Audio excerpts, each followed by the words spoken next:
And welcome back to Ozarks Live. It is time once again to check in with Mr. Turton, who is over at Price Cutter on Battlefield. So I understand you have someone there that's going to explain Price Cutter's involvement in all of this. Yeah, I'm going to do that in just a bit, but I do need to clear things up. I think at first I said I'm on West Battlefield. I'm on East Battlefield by 65. I didn't want to throw, another confusion factor in there. Also, I mentioned the number that you can text to, but you can also go to our website, ozarsfirst.com, and it will lead you to, all of these people, Crosslines, Convoy of Hope, and the Ozarks Food Harvest, where you can make donations to those individual organizations. And when you think about it, for instance, Convoy of Hope, they put out 1.1 million meals. Well, this is on top of that. That's how short things are getting. So, we're all trying to help our neighbors in the Ozarks.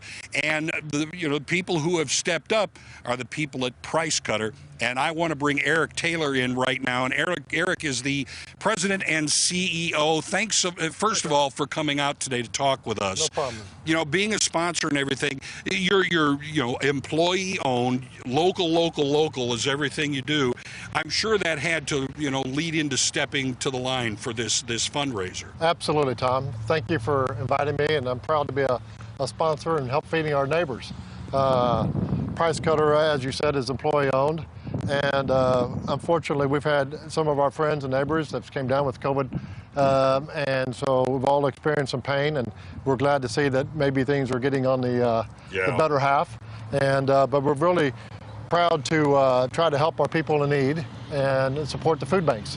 Now let's talk a little bit about, you're also watching out for your customers who come in. What do you have in place to make sure that you're keeping things as safe as possible? Sure. Obviously, we put in the mask for all employees. We put the plexiglass at all the touch points, the check stands, and then we've added sanitizing at night and sanitizing all the grocery carts when you come in. We wipe them down for you, make sure that we're sanitizing. So all of our employees, I can't be prouder than our employees stepping up and going on the front line. We've had great support from our employees showing up for work. I think they feel really appreciated. Keeping people employed. Keeping people employed and keeping food to the community. Let's talk a little bit about a couple different ways that people, if they're coming to shop here at Price Cutter, that they can help this effort. I know we've got a bag of something down here. Why don't you talk a little bit about that, if you will? Sure. We've pre-assembled some bags. So there's a $10 bag and there's a $5 bag. And then it's all pre-assembled, so you can just pick up a bag or even just walk through the check lane. Say you like to buy a bag for $5 or $10. You drop the bag off in the bins for all the food banks, the three food banks that we're supporting.